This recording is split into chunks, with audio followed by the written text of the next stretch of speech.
Every smart device you own will die. Sonos was just the start. When the company announced it would retire a slew of 10-year-old devices like the original Play 5, the consumer backlash was swift.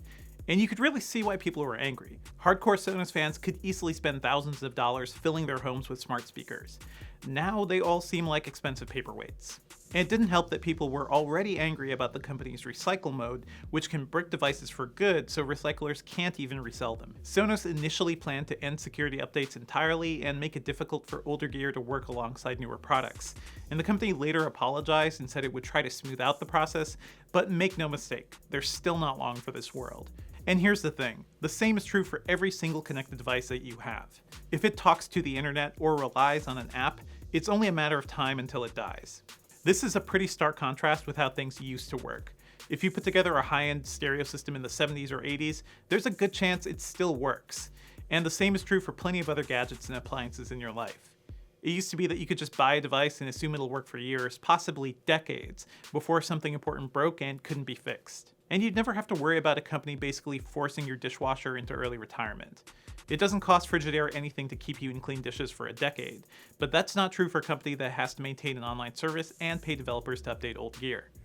As one of the first truly successful smart gadget outfits, Sonos is just demonstrating what every single tech company and consumer is going to be forced to wrestle with over the next decade.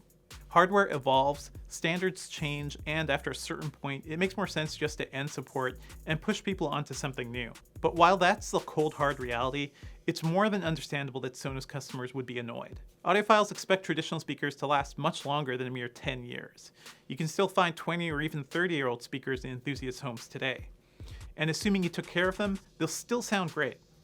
The key is that they work over the same copper speaker wire we've used for decades. The same can't be said for anything that's connected. Streaming protocols have changed, audio file formats have changed, even the ports we use to connect things have changed. Let's look at how Sonos' speakers and amplifiers have evolved specifically.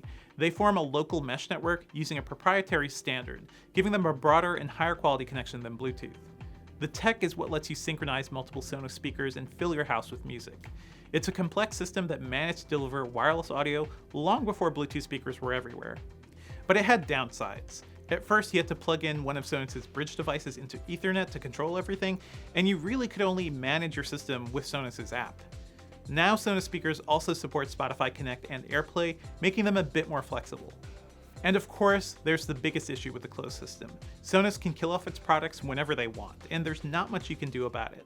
After its apology, the company said it'll continue to support its aging hardware, like the Zone players and Connect amp, with occasional bug fixes.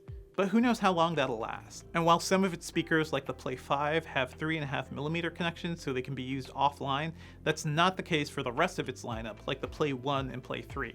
Maybe they'll still work with AirPlay whenever Sonos retires them. The thing is, we just don't know. Sonos isn't alone here. Other companies like Logitech and Microsoft have killed off their fair share of smart devices over the last decade. Logitech's Squeezebox wireless music platform was put out to pasture in 2012, and Microsoft has given up entirely on the Zune and its banned wearable.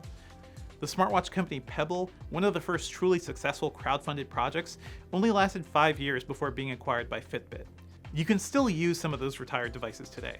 Pebble gave its customers a way to use their smartwatches without its servers, and old Zunes still work, even though Microsoft killed off its app and music service. But for most people, it makes more sense just to upgrade to newer solutions. I'm not saying that you should give up on smart devices entirely, but the impending death of Sonos' early products is clearly a sign that we should be more thoughtful about how we approach them. Do you really want to invest in that Alexa-enabled microwave, knowing many of its unique features may stop working in a few years? In many ways, connected gadgets remind me of the combo devices of the past, like those TVs with built-in VCRs. Sure, they can be convenient, but if one component dies, you're screwed. And trust me, I've seen enough tape decks sitting atop TV VCR combos to be wary of them. Pretty soon, we'll all be dealing with the same issues Sonos users are facing today. More than anything, the takeaway here is that gadget makers will need to communicate better with their customers, especially when it comes to killing off products. A truly successful smart device is something that makes your life a bit easier. So logically, losing one inevitably makes your life harder.